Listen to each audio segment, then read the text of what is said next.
11 di SMK 3 ini mengucapkan terima kasih atas kerjasama dari rekan-rekan semua yang sudah boleh memenuhi undangan melalui kepala sekolah untuk hadir bersama dalam kegiatan kami, yaitu penyampaian pemahaman tentang budaya positif di sekolah kita ini. Untuk mengawali seluruh rangkaian kegiatan kita hari ini, untuk kesempatan berikutnya kami berikan kepada kepala sekolah untuk membuka acara ini. Kami persilakan. Bismillahirrahmanirrahim. Assalamualaikum warahmatullahi wabarakatuh.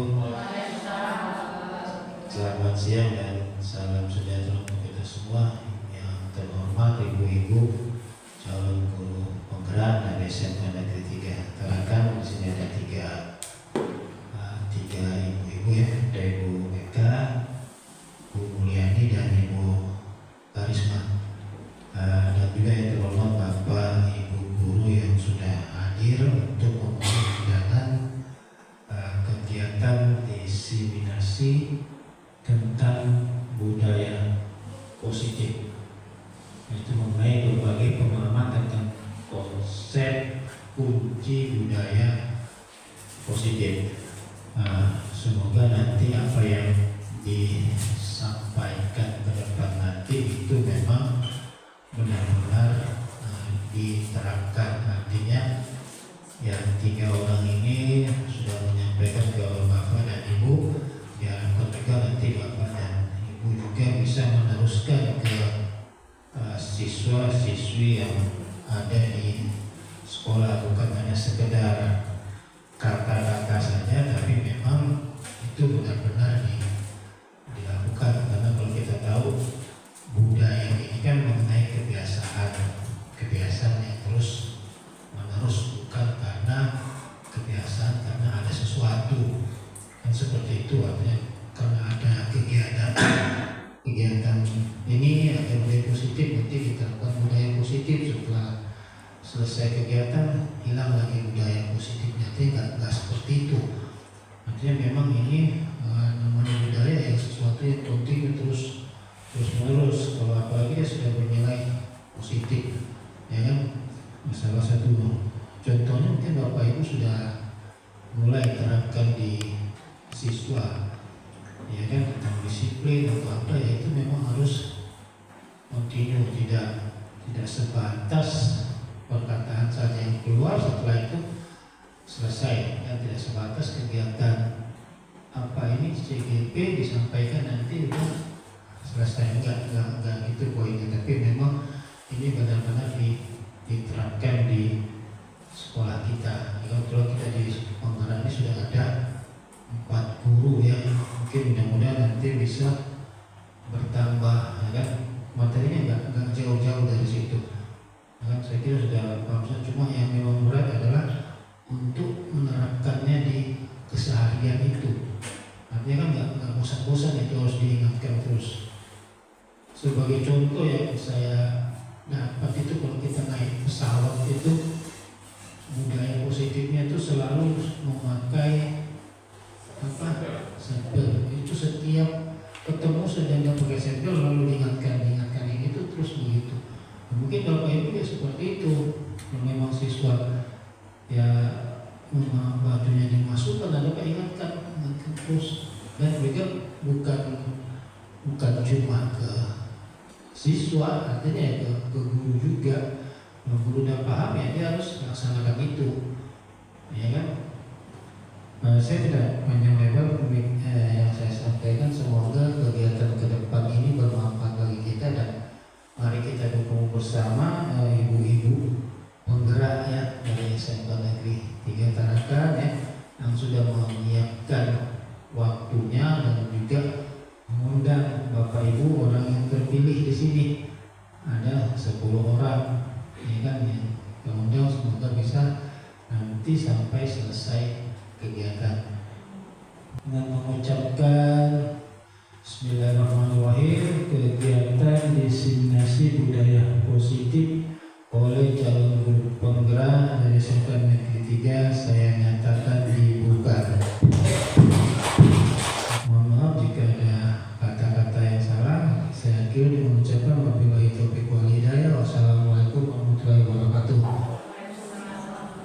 kegiatan. Selamat siang.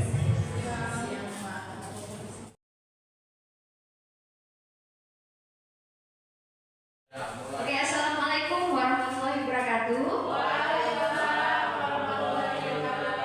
Alhamdulillah, saya Ibu Eka. Hari ini saya akan menampilkan aksi nyata modul 1.4 tentang diseminasi budaya positif, pengimbasan pemahaman bermakna, budaya positif, dan praktik baik. Oke, stretching dulu mau ya? Sebentar, silakan berdiri semua. Simpan dulu permainannya ya. Dengarkan instruksinya. Jika saya bilang tepuk 1, tok tok tok, sebelah kanan teriak ha, ya. Ha, gitu ya. Ya, kanannya. Oke. Tepuk 2, tok tok tok, hi, ya. Tepuk 3, tok tok tok, mulutnya dibuka karena pasti sudah capek ya. Boleh, ingat ya, kita coba ya. Tepuk 1. Sayang sekali. Oke, ngecek konsentrasi ya. Semoga semuanya lebih banyak pemirsa ibu-ibunya lebih konsentrasi. Terima kasih, beri aplaus buat dirinya sendiri. Oke, kita coba ya. Tepuk 3.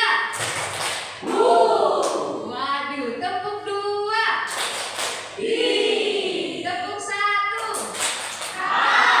Tepuk 1, 2, 3. Oke, beri aplaus buat sendiri. Terima kasih teman-teman. Rupanya siang ini masih semangat semua. Ini ada pertanyaan tematik. Tolong disimpan dulu jawabannya.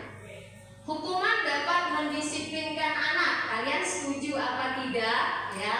Selanjutnya, pemberian hukuman dengan hal positif seperti membaca atau membersihkan halaman dapat meningkatkan disiplin anak. Ya. Selanjutnya, memberi penghargaan dapat meningkatkan potensi belajar anak. Hitungan ketiga, semua menjawab ya, setuju atau tidak setuju dari 3 poin ini. Ya, oke, 1, 2, 3. Waduh, tidak setuju sepakat ya. Berarti SMK 3 sudah pintar semua ya. Sudah tahu konsep antara hukuman. Oke lah. Berarti nggak gagal paham gitu ya. Apa itu? Selanjutnya kita akan seperti judulnya adalah budaya positif. Ada yang tahu tentang budaya positif SMK Negeri 3? Membuang sampah pada tempatnya. Oke, terima kasih Pak Samsul. Membuang sampah pada tempatnya. Oke, itu salah satu contoh menurut Pak Samsul tentang budaya positif. Saya kasih contoh saling mencintai di sini dengan gambar saya ya. Dan mengasihi. Oke, kita bahas sedikit. Budaya positif adalah nilai-nilai atau keyakinan, kebiasaan di sekolah yang berpihak pada murid dapat berkembang menjadi pribadi yang kritis, penuh hormat, dan tanggung jawab. Jadi ini yang kita inginkan buat murid-murid kita. Kita berharap budaya positif ini bisa kita laksanakan di SMK Negeri 3 dan alhamdulillah Bapak dan Ibu sudah melaksanakannya dengan baik. Terima kasih. Ya. Ini ada beberapa yang ingin saya sampaikan. Yang pertama adalah perubahan paradigma belajar, disiplin positif, kebutuhan dasar manusia, motivasi perilaku manusia, posisi kontrol, restitusi, keyakinan kelas, dan yang terakhir adalah segitiga restitusi. Semua pasti bertanya, apa bahasa baru? Sama. Saya juga baru mendengar itu dalam calon guru penggerak ini. Saya banyak belajar. Ya, di sini saya membagikan apa yang saya dapatkan kepada teman-teman semuanya. Kita akan mulai dari perubahan paradigma. Mungkin sudah pernah dengar dengan menggenggam tangan ya. Oke, saya akan bagikan satu kertas. Tolong tuliskan hal yang paling berharga dan yang paling berarti buat hidup kalian. Silahkan ditulis di kertas ini. Nanti setelah itu genggam ya. Oke, kita coba.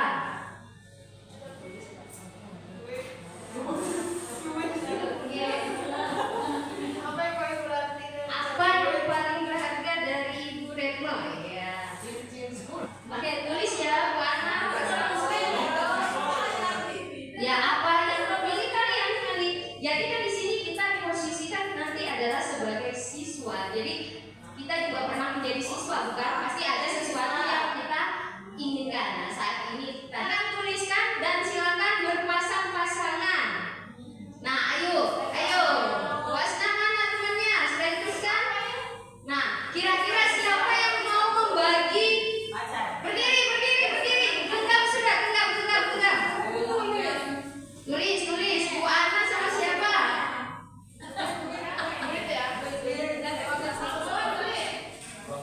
Oke, ini ada yang bertiga. Oke, dari kira-kira siapa yang mau membagi atau ada nggak yang ingin membagikan kertas pinknya kepada temannya? Ada yang bisa membuka nggak? Bupati baru menulis. Ya. Oke, silakan. Nggak usah disebutkan. Genggam. Oke, yang tidak bisa membuka punya temannya saya beri hukuman. Ayo, tadi tidak suka hukuman bukan? Misalnya seperti itu. Ayo, Bu Karisma bisa buka nggak sama Bu Muni? Kira-kira mau nggak? Bebas kan? Langsung protes kan? Bebas. Sudah ditulis, sudah digenggam. Ya, ini ibaratnya adalah hak atau keinginan kalian. Kita mau lihat kira-kira Ibu Hasna apa keinginannya Ibu. Coba buka, Bu. Boleh nggak kami dibagikan? Boleh nggak kami dapat? Apa dong anak kandungku? Oke, rupanya yang ditulis adalah barang berharga ya. Apa Bu? Bolehkah kami tahu? Ini proses mencoba merayu. Apakah itu bermanfaat buat kami, Bu? Nggak bisa, karena itu anak soleh nanti mendoakan orang tuanya ketika meninggal. Oke, aplaus buat Wasna. Ya, beginilah ceritanya salah satu.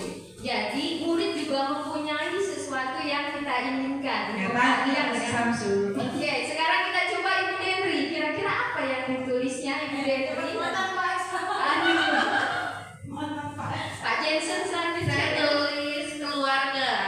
Oke, kenapa menurut Bu Denri keluarga itu penting? Karena apapun yang kita cari, apapun yang kita butuhkan itu ada di keluarga. Jadi tempat pulang ternyaman itu bagi saya keluarga saya.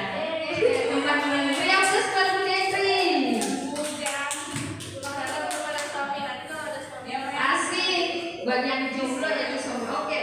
Setelah disobek tadi kan kita tahu nih apapun yang kita tuliskan adalah keinginan atau kita punya harapan yang tidak ingin dibagikan kepada orang lain. Jadi sebenarnya siswa juga punya hak untuk tidak mengikuti apa yang diinginkan gurunya. Jadi kita tidak bisa mengontrol siswa kita, dia mempunyai hak. Ya, tidak semuanya harus diikuti oleh gurunya. Gurunya ingin tahu.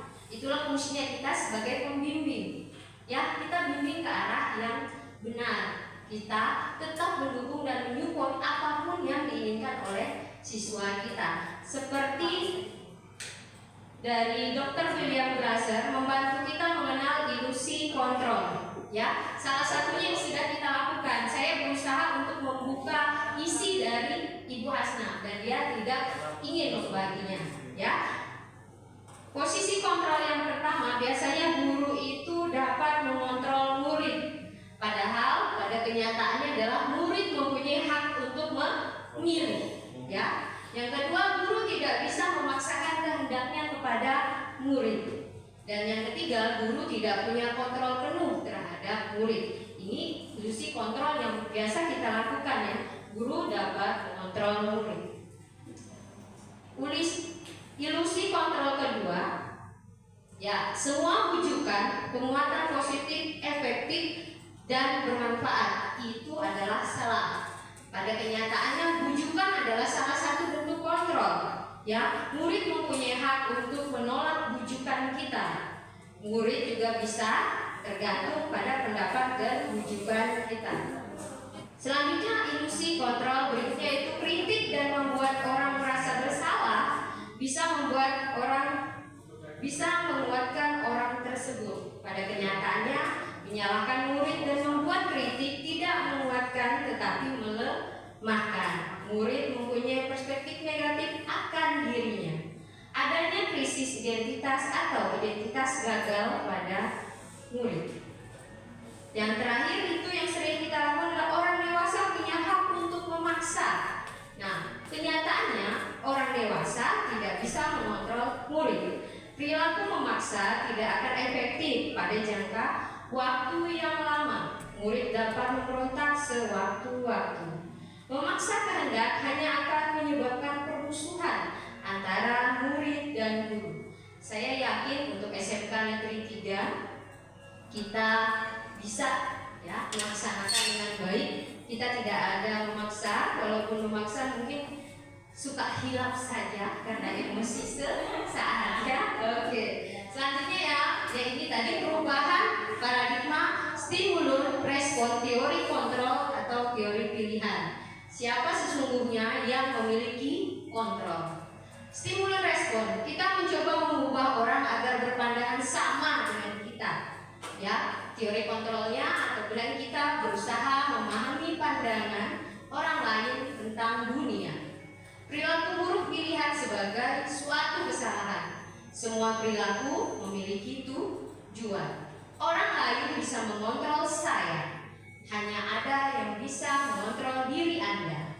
Saya bisa mengontrol orang lain. Anda tidak bisa mengontrol orang lain. Pemaksaan ada pada saat wujudan gagal. Kolaborasi dan konsensus menciptakan pilihan-pilihan baru. Model berpikir menang kalah dan model berpikir selalu menang dan menang. Jadi intinya adalah tidak berpikiran negatif, selalu berpikiran positif. Simple. Itu yang biasa kita lakukan. Jangan memandang sesuatu dari segi negatifnya. Mungkin itu sudah dilakukan oleh semua guru SMK Negeri 3 Tarakan. Amin.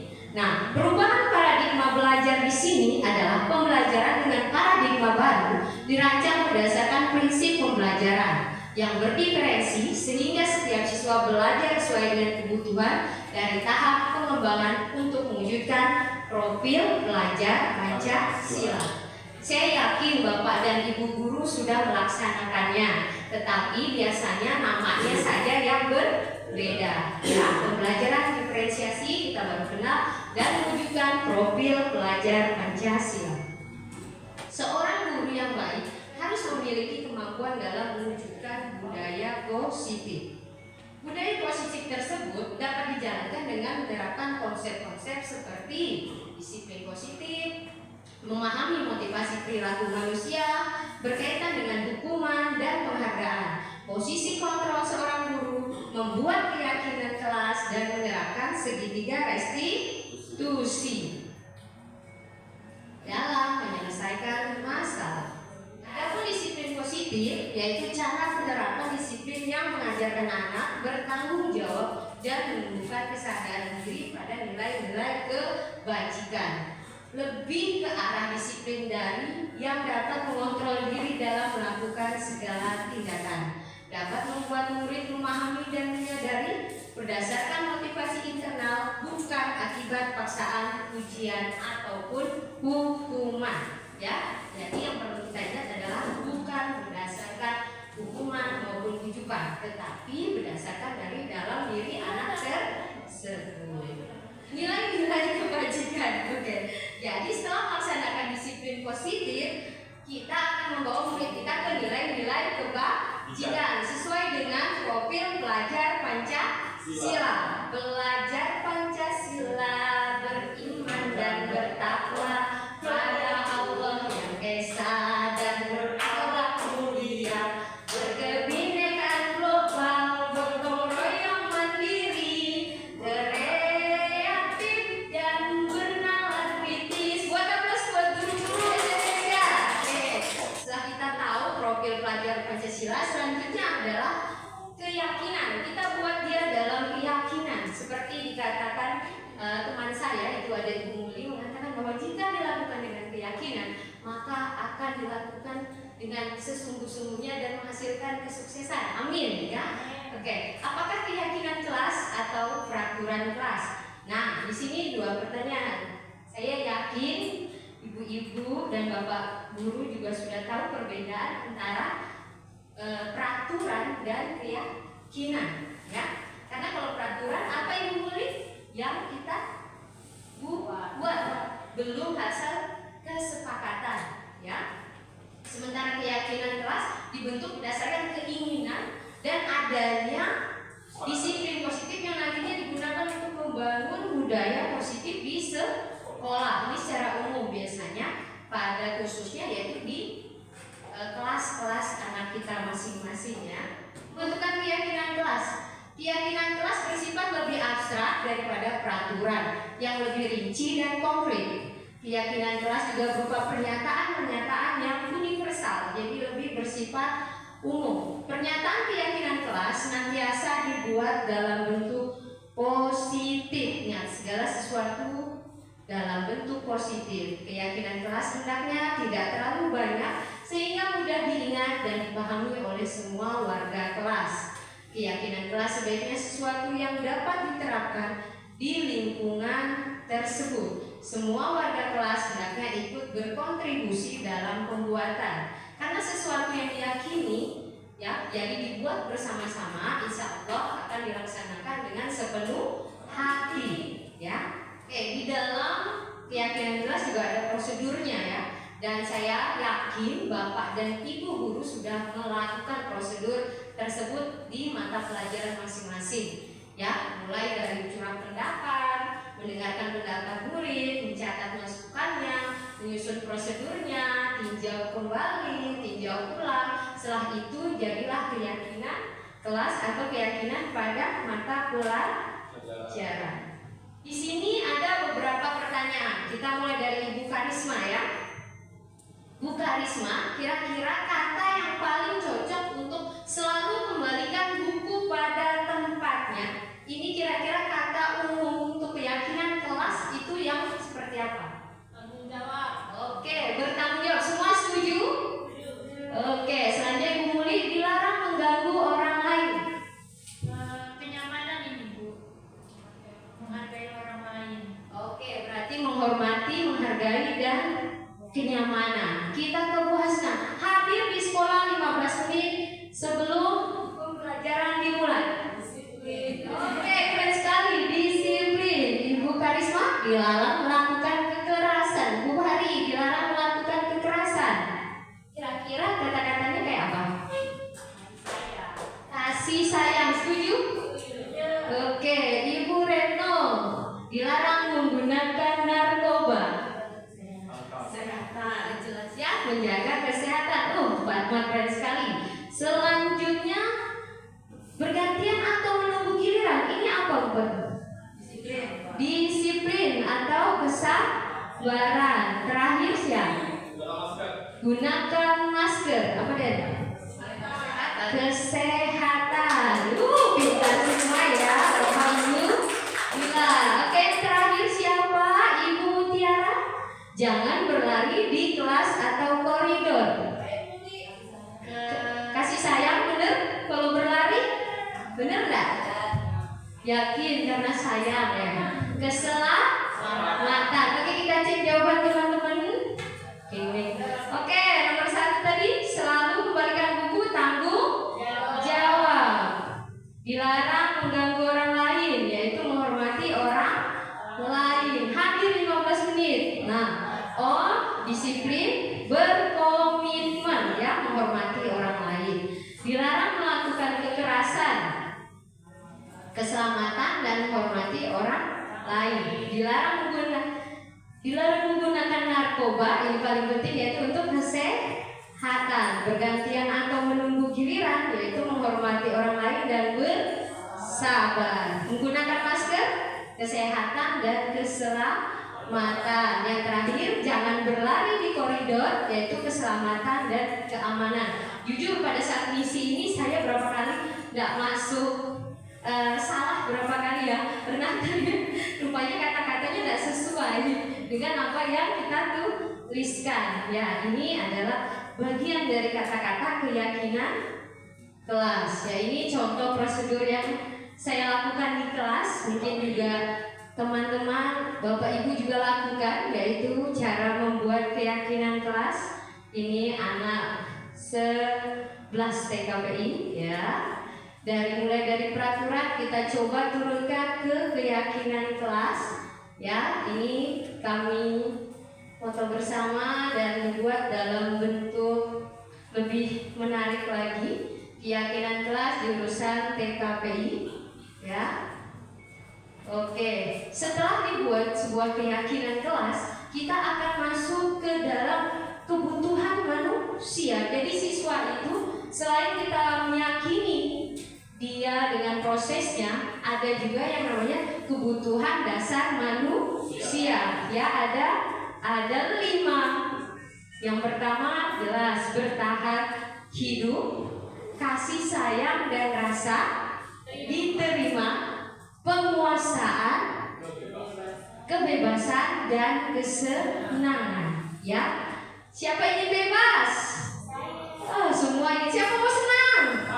Saya. Siapa ingin dicintai? Semua ingin dicintai. Oh, Bu Ana sampai angkat 2 tangan ya. Siapa ingin dihargai? Saya. Oke, alhamdulillah semua punya rasa keinginannya, semuanya insya Allah akan tercapai ya dengan 5 kebutuhan hidup kita, termasuk kita berbicara di depan, kita syukuri ini, yaitu bernapas, diberi kesehatan. Ya. Selanjutnya, setelah kita mengetahui kebutuhan, ada motivasi untuk mendapatkannya, yaitu ada motivasi perilaku manusia. Ya, ada 3 hal yang biasa dilakukan, yang secara tidak sadar yaitu yang kita lakukan. Yang pertama, kita melakukan motivasi merupakan dorongan yang timbul dari diri seorang secara sadar dan tidak sadar untuk melakukan suatu tindakan dengan tujuan tertentu. Ya, jadi ada 3 jenisnya. Yang pertama, untuk menghindari ketidaknyamanan hukuman. Apa yang akan terjadi apabila saya tidak melakukannya? Ini yang selalu kadang murid kita. Dia selalu berpikir, jika saya tidak mengerjakan tugas, berarti saya akan mendapatkan hukuman. Ya, jadi dia mengerjakan tugas bukan berdasarkan keinginannya, tetapi karena motivasi eksternal, yaitu takut dihukum. Nanti kalau saya tidak kerjakan tugas Bu Eka, disuruhnya suaraku falas. Misalnya ya, untuk mendapatkan imbalan dari orang lain atau institusi, apa yang akan saya dapatkan apabila saya melakukannya? Oke, saya datang tepat waktu, alhamdulillah saya dapat tunjangan full. Saya lambat, tidak sigaran, maka saya akan dipotong. Ya, kayak ada sesuatu dari eksternal. Nah, itu sebenarnya tidak baik ya. Paling baik adalah untuk menghargai diri sendiri. Saya akan menjadi orang seperti apa bila saya melakukannya. Ya, ini motivasi dari dalam diri. Itulah tujuan dari disiplin positif. Jadi kita melakukannya dari niat kita dulu. Sudah niatnya baik, kita yakin insya Allah, maka disiplin positif pasti akan bisa kita lakukan ya. Ini tadi konsep disiplin dan identitas gagal. Ya, jadi hukuman tadi semuanya benar ya jawabannya ya, keren sekali. Buat plus buat guru-guru SMK ya, semua tidak ada yang menghukum sekarang. Karena ya alhamdulillah guru penggeraknya sudah banyak, jadi banyak sekali sudah memberikan ilmu kepada guru SMK Negeri 3. Ya, hukuman kenapa dikatakan identitas gagal? Ya, karena dia menyakitkan, tidak nyaman, murid takut, memaksa, murid menyembunyikan kesalahan, dia nggak jujur sama kita ini, karena dia takut diberi hukuman. Nah, ini yang paling juga sering kita lakukan. Siapa yang sudah hafal Pancasila, ibu kasih uang 2.000. Oke, langsung anak-anaknya pada berebut. Kita merasa bahwa itu adalah sebuah penghargaan, padahal itu adalah mematikan, tidak efektif, merusak hubungan, yaitu dia iri. Padahal aku juga bisa, cuman aku tidak ditunjuk. Ya, atau dia malu, itu membuat dia iri dan itu tidak baik, mematikan kreativitas. Paling dia lagi yang disuruh, dia kan temannya Bu Eka, dia kan dekat sama Bu Eka. Ngapain aku? Pasti dia yang ditunjuk misalnya. Jadi membuat dia tidak kreatif, menghukum dengan sistem ranking. Ya, ini juga sampai sekarang ya. Jadi di kurikulum Merdeka juga tidak diberikan ranking agar anak-anak bisa bersaing secara sehat dan tidak memikirkan untuk mendapatkan ranking, merampas hak, menghargai dirinya sendiri. Rupanya banyak sekali kesalahan kita dalam memberikan reward. Padahal niat kita sebenarnya baik, tetapi rupanya itu tidak benar. Itu merupakan identitas yang gagal. Nah, dikatakan konsep sukses yaitu berupa konsekuensi dan restitusi. Nah, tetapi di sini konsekuensi yaitu penguatan jangka pendek, perlu dimonitoring berkelanjutan, stimulus dan respon murid menghormati peraturan, kehilangan waktu untuk merenungi kesalahan karena langsung. Karena sistem konsekuensi adalah berani berbuat, berani bertanggung jawab, ya. Sementara ini bahasa baru kita itu restitusi.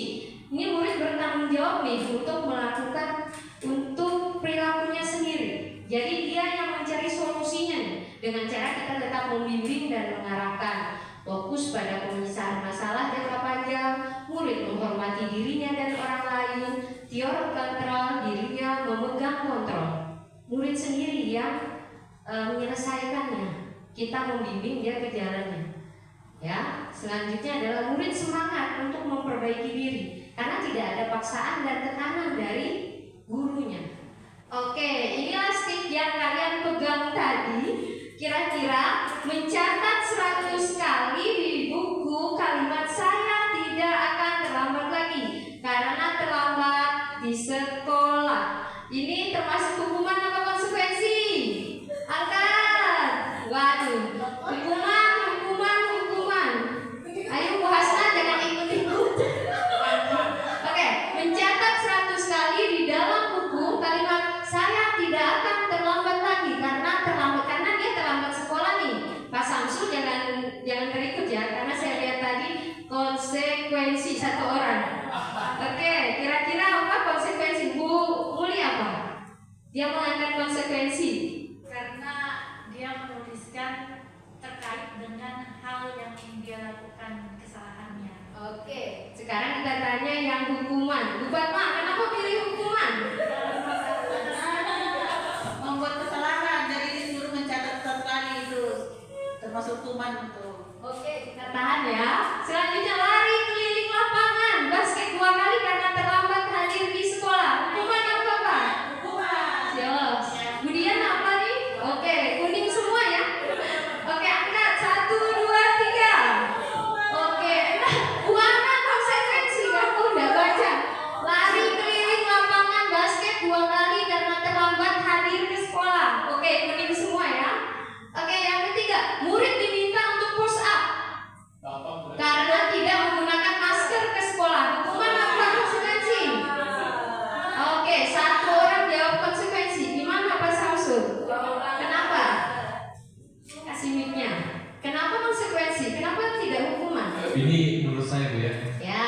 Murid diminta untuk push up 15 kali karena tidak menggunakan masker ke sekolah. Dari kata tidak menggunakan masker ke sekolah itu termasuk konsekuensi Bu. Oke, beri Setiap apa siswa. Lanjut ya. Oke, kita lihat konsekuensi ingat ya. Mengganti kertas tugas teman yang telah dicoret-coret. Coret apa pesan ini? Mengganti karena dia sudah mencoret-coret jadi dia ganti. Ayo. Oke, jelas konsekuensi. Wah, pintar semua nih. Beri aplaus buat SMK. Lanjut, membersihkan tumpahan air di meja karena tersenggol pada saat belajar.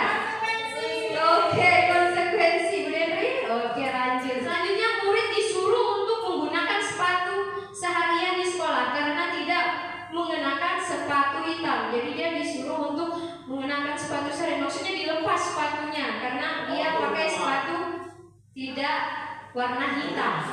Wah, iya. Karena tidak, jadi dikurang kata-katanya. Jadi dia disuruh telanjang kaki ceritanya karena dia ya apa Bu?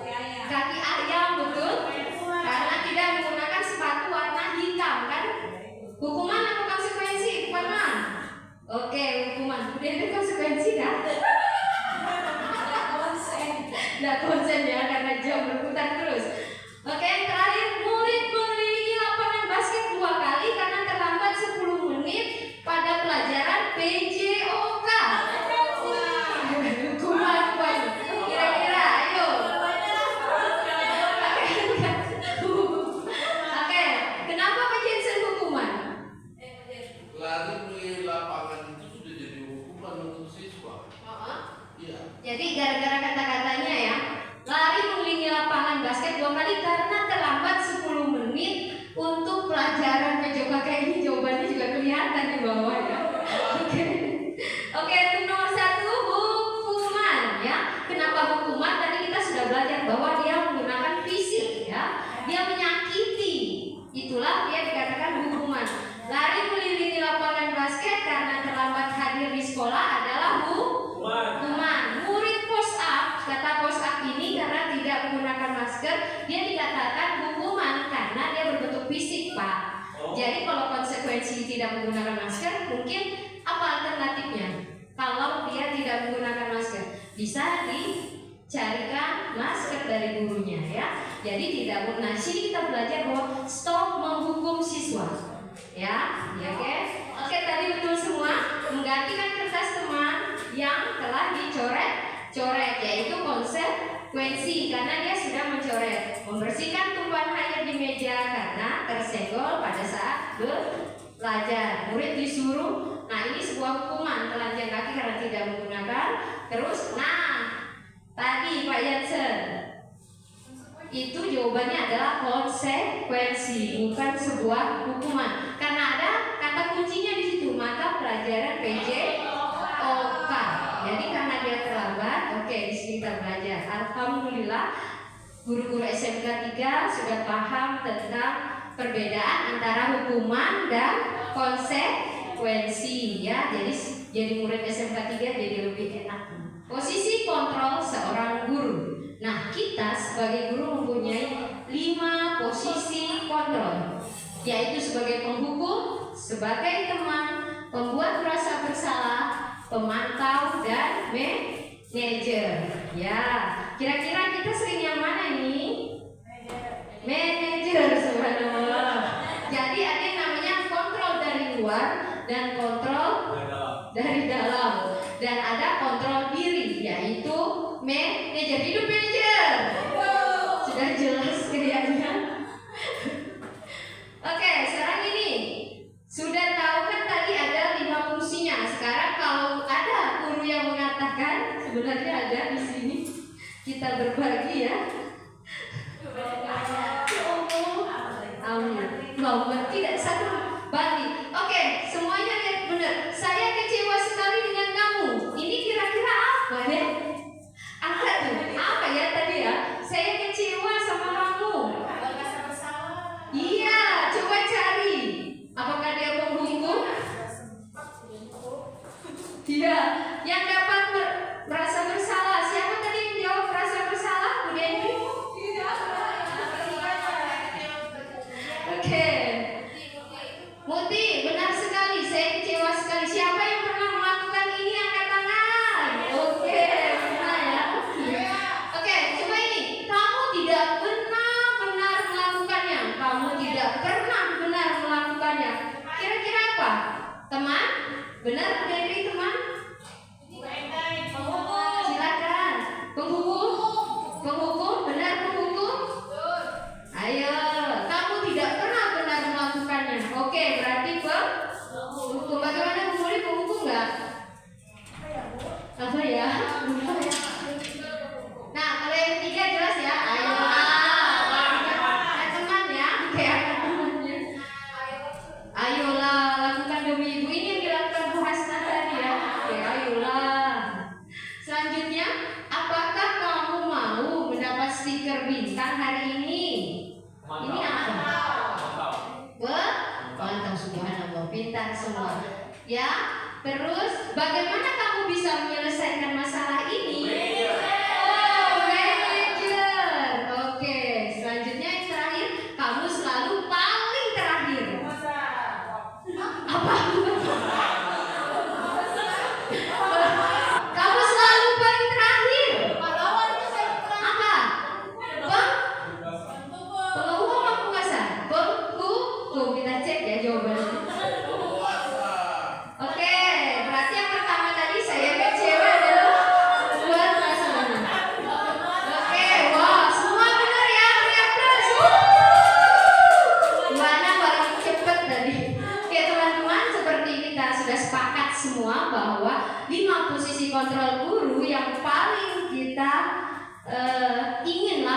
SMK Negeri 3 adalah posisi manajer. Oke, guru membuat sesuatu bersama murid, mempersilahkan murid bertanggung jawab perilakunya dan mendukung murid agar dapat menemukan solusi atas permasalahan sendiri. Posisi manajer mengacu pada restitusi yang dapat dijadikan murid sebagai manajer bagi dirinya sendiri, sehingga terciptanya identitas positif berhasil pada diri murid. Semoga semua guru SMK Negeri 3 bisa melaksanakan manajer. Amin. Oke, ini yang terakhir kita masuk ke restitusi. Ya. Apa itu restitusi? Adalah proses menciptakan kondisi bagi murid untuk memperbaiki kesalahan mereka sehingga mereka bisa kembali pada kelompok mereka dengan karakter yang lebih kuat. Restitusi juga merupakan proses kolaboratif yang mengajarkan murid untuk mencari solusi untuk masalah mereka dan membantu murid berpikir tentang orang seperti apa yang mereka ingin menjadi tujuan mulia dan bagaimana mereka harus memperlakukan orang lain. Ini pendapat dosen 2004. Adapun tujuannya itu menjadi orang yang menghargai nilai-nilai kebajikan yang mereka percaya. Itu adalah tujuan. Ciri-ciri restitusi bukan untuk menebus kesalahan ya, namun untuk belajar dari kesalahan. Restitusi memperbaiki hubungan. Restitusi adalah tawaran, bukan paksaan. Restitusi menuntun untuk melihat ke dalam diri. Restitusi mencari kebutuhan dasar yang mendasari tindakan. Restitusi diri adalah cara yang paling baik. Restitusi fokus pada karakter, bukan tindakan. Restitusi menguatkan. Restitusi fokus pada solusi. Dan restitusi mengembalikan murid yang berbuat salah pada kelompoknya. Oke, saya percaya bahwa guru SMK 3 sudah melaksanakan restitusi. Cuma di sini kita tidak menggunakan kata restitusi, tetapi menggunakan mungkin penyelesaian masalah. Nah, restitusi ada disebut sebagai segitiga restitusi. Yang pertama adalah menstabilkan identitas. Kayaknya ini yang paling sering kita lakukan, bahwa semua manusia atau anak pernah melakukan kesalahan. Yaitu kamu kenapa, kamu hebat, kita biasa melakukannya. Selanjutnya validasi tindakan yang salah. Saya yakin pada saat melakukan itu kamu punya alasannya. Apa sebabnya kamu melakukannya? Jika ibu di posisi kamu, mungkin ibu juga melakukan hal yang sama misalnya. Selanjutnya menanyakan keyakinan. Jadi keyakinan apa yang menyebabkan dia bisa untuk memperbaiki dirinya. Jika dia sudah yakin, maka insya Allah murid kita akan mengerti dan paham apa yang salah dan mencoba untuk memperbaiki kesalahannya. Ya, inilah yang kita sebut segitiga restitusi. SMK 3 guru-gurunya mau melaksanakan segitiga restitusi? Siap melaksanakannya? Siap. Oke, terima kasih. Ya. SMK 3 hebat sekali ya, subhanallah. Oke, ini penerapan segitiga restitusi ya. Oke, ini adalah video, mau ditonton apa tidak? Ini adalah mencoba untuk melaksanakan segitiga restitusi kepada siswa SMK Negeri 3. Ini salah satu anak walinya Bu Dendri ya. Oke, selanjutnya, nah dalam penerapan program disiplin positif, hendaknya guru memiliki standar kepribadian, profesional dan sosial yang baik, di mana guru mampu merefleksi pada posisi kontrol saat ini. Bagaimana perjalanan dirinya sebagai seorang among, posisi manajer yang menuntun murid-murid menjadi insan mandiri, merdeka, bertanggung jawab sesuai dengan standar pendidikan nasional ya. Jadi kita di sini belajar. Seperti saya bilang, saya berdiri di depan sini bukannya saya paling hebat, tetapi saya mencoba berbagi ilmu yang kami dapatkan di calon guru penggerak tentang budaya positif. Ya, beri aplaus buat guru-guru yang sudah ya. Karena sampai jam segini kita akan tetap kita coba melakukan refleksi nih ya. Hal baru apa yang mengubah paradigma saya yang saya dapatkan dari materi tadi Ya, kira-kira hal baru apa nih yang didapat oleh Ibu Muli? Mana mic-nya? Oke, kita coba Bu Mul, apa ya kira-kira refleksinya Bu Muli dengan hal baru apa yang mengubah paradigma setelah dapat materi tadi? Terima kasih Bu Eka. Iya, sama-sama. Hal baru yang saya peroleh dari paradigma yang coba untuk saya pikirkan yaitu terkait dengan penerapan disiplin by penghargaan Ibu. Jadi ternyata ini membuka wawasan saya, penghargaan itu ternyata tidak efektif dalam menerapkan disiplin siswa. Demikian Ibu. Oke, benar ya.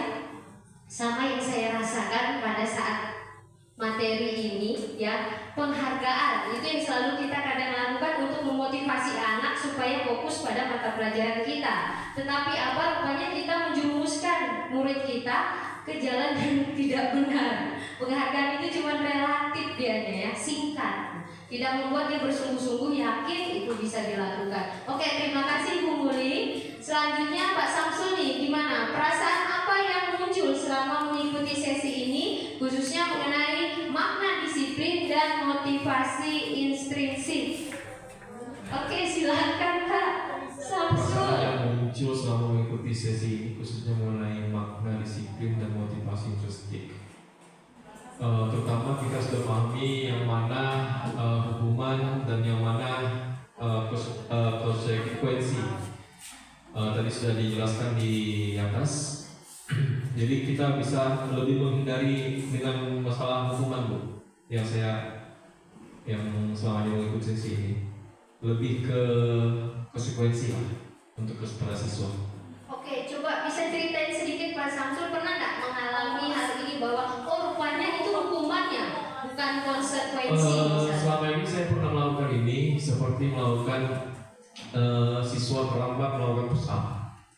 Yang sering saya lakukan itu hukuman. Ternyata saya sulit membedakan yang mana hukuman, yang mana konsekuensinya. Nah, untuk selama mempelajari ini, ternyata ini yang dimaksud dengan hukuman, yang dimaksud dengan konsekuensinya. Seperti itu. Terima kasih. Oke, terima kasih. Jadi alhamdulillah ada pemahaman baru antara hukuman dengan konsekuensi. Jadi masih ingin melaksanakan hukuman Pak Samsul? Semoga saya bisa menghindarinya Bu. Oke, beri aplaus buat guru SMK 3. Oke, selanjutnya peran Among, kasihkan ke Bu Denri. Ayo Denri yang cantik, kira-kira peran Among seperti apa yang saya telah lakukan selama ini? Oke, peran Among seperti apakah yang saya telah lakukan? Oh, rupanya saya sudah melakukan salah satunya tuh. Oke, terima kasih. Peran Among yang sudah saya lakukan itu adalah sebagai manajer ya kepada siswa, di mana saya menentukan bagaimana tindakan dia ketika ada kesalahannya dan harusnya menyelesaikan konsekuensinya seperti apa. Itu sih peran saya selama mengikuti modul ini dan pernah saya terapkan. Sekian dan terima kasih. Oke, terima kasih Bu Denri. Jadi ceritanya sudah pernah dilakukan, cuma namanya aja kali ya yang berbeda. Beri aplaus buat guru SMK 3. Dan terakhir, saya akan menjadi Among seperti apa setelah mengikuti model ini? Bu Karisma. Setelah saya mengikuti modul ini, saya berniat dan memiliki keinginan untuk senantiasa membangun kesepakatan bersama dengan siswa untuk membangun keyakinan kelas supaya siswa dalam melaksanakan disiplin positif itu tidak merasa terbebani, sehingga kita juga sebagai guru menjadi lebih baik dalam mengarahkan siswa karena kita punya kesepakatan dua arah antara siswa dan guru, hal-hal mana yang harus kita taati sebagai keyakinan kita di kelas maupun di sekolah. Oh, luar biasa sekali ya, motivasi ya. Bagaimana Mas Samsul? Gini Bu Eka, Ya, saya terima kasih, menanyakan Mas Samsul. sebenarnya sulit, ada tadi masalah Penghargaan ini mungkin sangat sulit untuk dilepaskan. Bukan karena di sekolah aja, ya, di kehidupan sehari-hari mereka pasti dapat seperti itu. Contoh, kita sebagai guru juga ada. Kita mengejar sertifikat itu kan penghargaan juga sebenarnya. Setelah itu, yang kemarin kita lakukan 17 Agustus kan juga itu juga penghargaan juga. Jadi yang saya tanyakan, apa yang membedakan penghargaan kepada siswa yang di sekolah sama penghargaan prestasi? Mungkin itu, Monica. Oke, terima kasih. Sebelumnya saya menjawab ya. Mungkin ada teman-teman yang mau membantu menjawab karena guru SMK 3 udah pintar semua. Ayo Bu Muli, saya yakin Anda bisa menjawabnya. Silakan dijelaskan ini ya. Karena ini orang yang paling concern pada saat masalah penghargaan kemarin. Ya, silakan Ibu Muli. Terima kasih. Ya, terima kasih berikan kesempatannya. Mohon izin terlepas dari ini apakah benar atau tidak, sesuai atau tidak, izin untuk menyampaikan apa yang saya pahami. Jadi Bapak Ibu, penghargaan ini bagaimana kita bisa terlepas, ya, pertanyaannya melepaskan diri dari sistem ataupun paradigma pemikiran bahwa penghargaan itu menimbulkan atau meningkatkan motivasi pada siswa atau murid. Jadi memang saya akui ini adalah hal yang yang paling menantang bagi saya sesungguhnya pada kegiatan ini. Dan tapi saya coba untuk renungi, Pak. Jadi saya coba untuk renungi bahwa ya kita harus benar-benar menghargai ataupun memberikan reward kepada siswa itu dengan sesuatu yang istilahnya tidak berdasarkan iming-iming.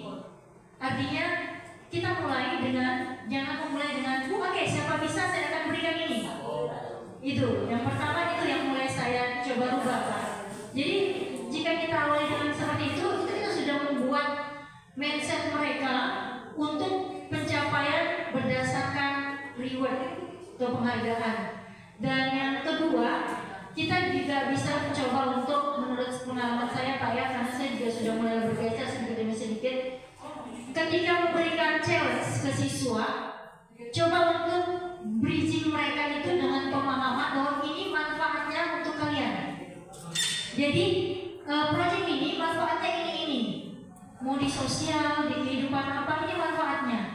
Jadi bangun motivasi itu dari segi kemanfaatan, sehingga mereka yakin, oh iya ini ada faedahnya untuk saya, sehingga kita juga sedikit banyak tidak lagi untuk mengiming-imingi ke reward. Itu yang coba untuk saya lakukan di kelas beberapa kesempatan setelah mempelajari modul ini. Dan satu lagi dalam hal mengevaluasi, Pak, kan kita biasanya poinnya tidak lagi memberikan penghargaan berupa barang, tapi biasanya kita ke poin. Ya, ataupun penambahan nilai. Biasa kan, Pak? Nah, biasanya balik lagi jika melakukan itu kita kasih penambahan poin dengan pemahaman bahwa ini dari hasil yang sudah kamu buat. Makanya ada poin tambahan. Jadi bukan diiming di awal. Seperti itu Bapak Ibu. Terima kasih Bu Muli ya. Beri aplaus dong buat guru-guru SMK Negeri 3. Subhanallah, semua pemahaman budaya positifnya sudah mulai terlaksana ya. Oke, selanjutnya ada ya, silakan.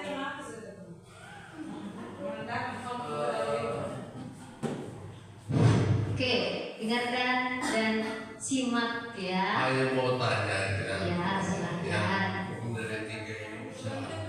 Ya, sudah. Habis kan? Lanjut. Ayo tutup. Oke, itu tanda-tanda ya kan. Oke, silakan. Ya, mengenai ranking kan ada lagi.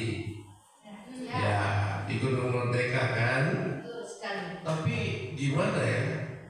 Untuk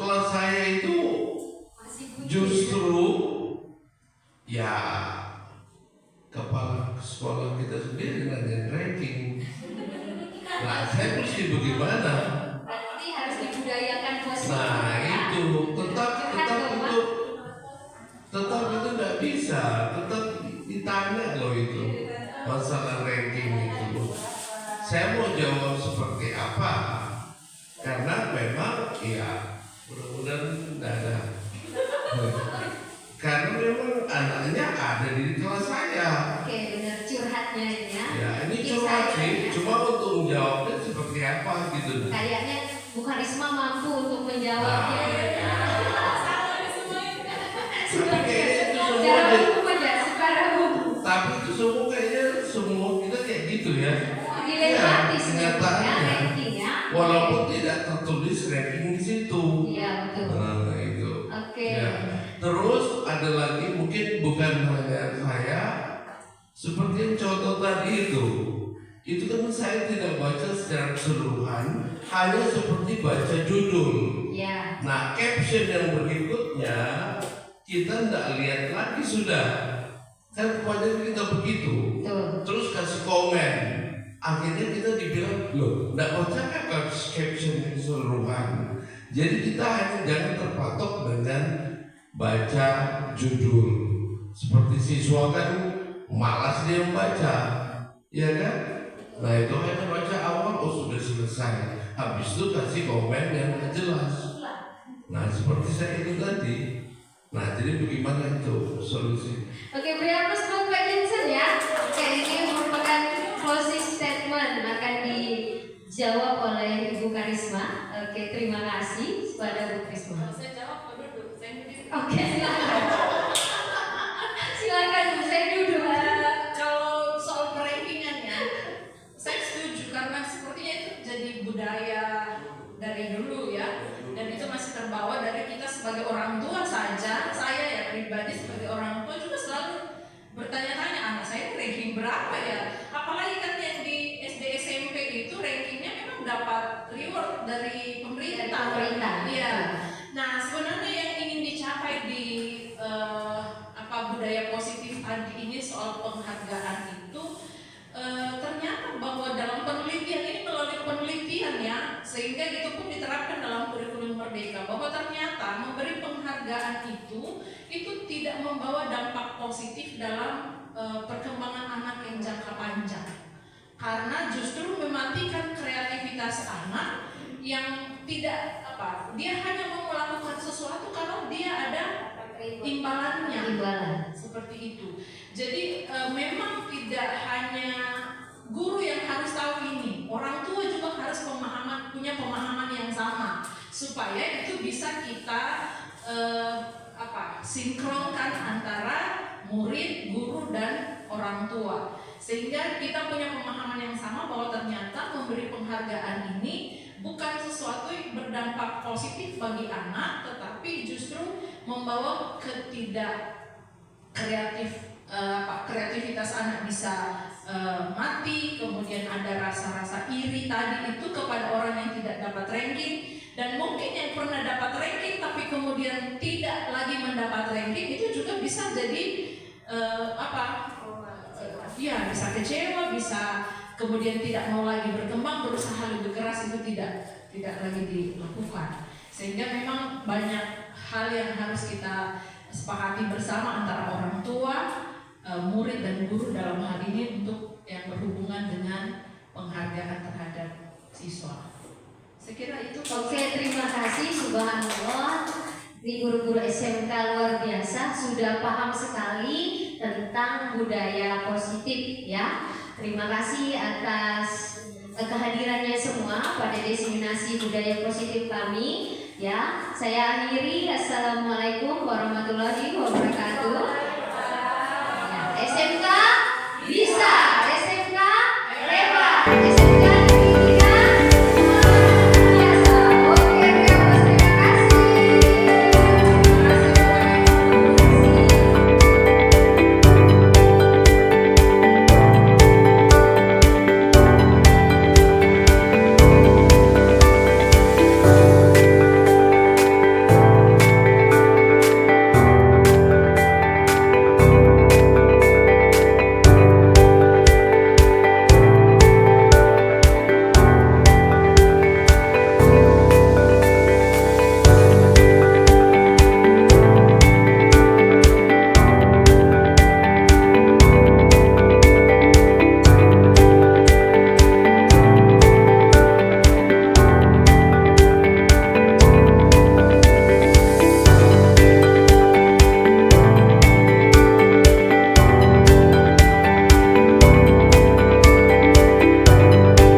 ya Widya. Ayo duduk sini sayang. Oke, ini kan masih jam istirahat. Jadi ibu nggak ganggu kan? Oke, Pak. Tadi sudah jajan kan? Sudah Bu, sudah. Makan apa tadi? Jadi biar yang Enak ya, siang-siang ini minum ale-ale kayaknya segar. Terus sampahnya buang di mana? sampai buang di anak Bu, dekat pot rumah. Dekat bunga. Emang di sekolahan kita nggak ada tong sampah atau kurang ya? Banyak Bu tong sampah. Oke, kira-kira kalau membuang sampah di tempat pot bunga itu tempat sampah nggak? Enggak Bu. Dia kan anak pintar, pasti tahu kalau membuang sampah sembarangan itu bagaimana? Baik nggak? Enggak Bu, enggak baik. Nah, begini, ibu tahu deh, kamu bukan satu-satunya siswa yang suka buang sampah sembarangan. Kemarin ibu juga memanggil Sesa, dia membuang sampah, melihat, dan ibu diskusi bersama. Alhamdulillah sudah mendapatkan solusi.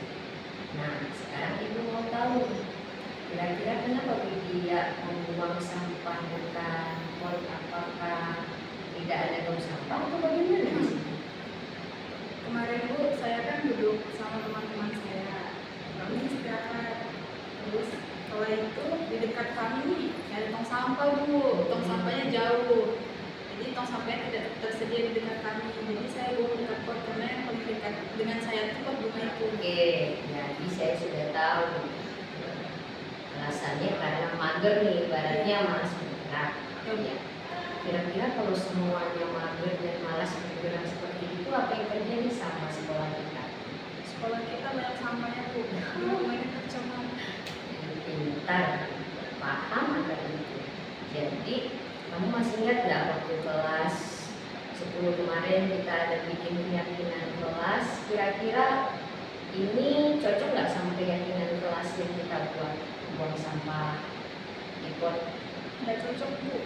Nah, kalau nggak cocok, kira-kira keyakinan kelas apa nih yang sesuai dengan ini? Rasa seperti apa? Rasa bersalah Bu karena sudah dibuang sampah sembarangan. Ya berarti kalau rasa bersalah berarti rasa Tanggung jawab. tanggung jawab.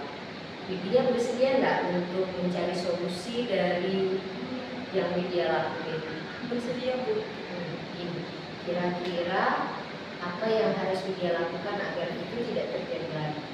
Besok-besok kalau saya makan atau minum, sampahnya saya kantongin dulu. Kemudian saya mencari tong sampah terdekat. Iya, pintar sekali. Jadi idenya Widya itu keren. Jadi diajakin teman-temannya untuk tidak membuang sampah bukan pada tempatnya. Karena itu salah satu keyakinan yang Widya buat bersama teman-teman juga kan, yaitu rasa tanggung jawab. Menurut Widya, tanggung jawab itu penting nggak?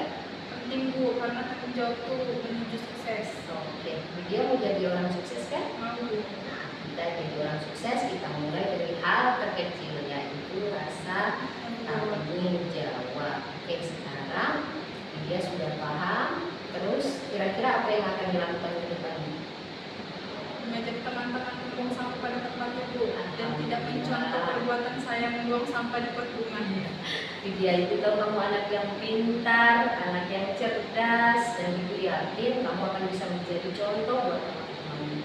Karena jika ibu yang berbicara mungkin tidak akan didengarkan, tetapi jika teman kita atau sahabat kita yang bersama-sama kita menjaga lingkungan sekolah dari hal terkecil, insya Allah kita menjadi orang yang sukses. Bagaimana rasanya? Sudah ibaratnya ibu panggil, ibu nggak marahin kan? Ya, alhamdulillah kita cari solusi bersama untuk sekolah kita. Nah lihat Widya, ini Cesar punya hasil karya loh. Kemarin dia buang sampah sembarangan, terus ibu ajak untuk membuat karya dari sisa sampahnya. Kamu tadi minum ale-ale kan? Nah ini kan bisa dibuat dari cantik kan dan bermanfaat. Ya.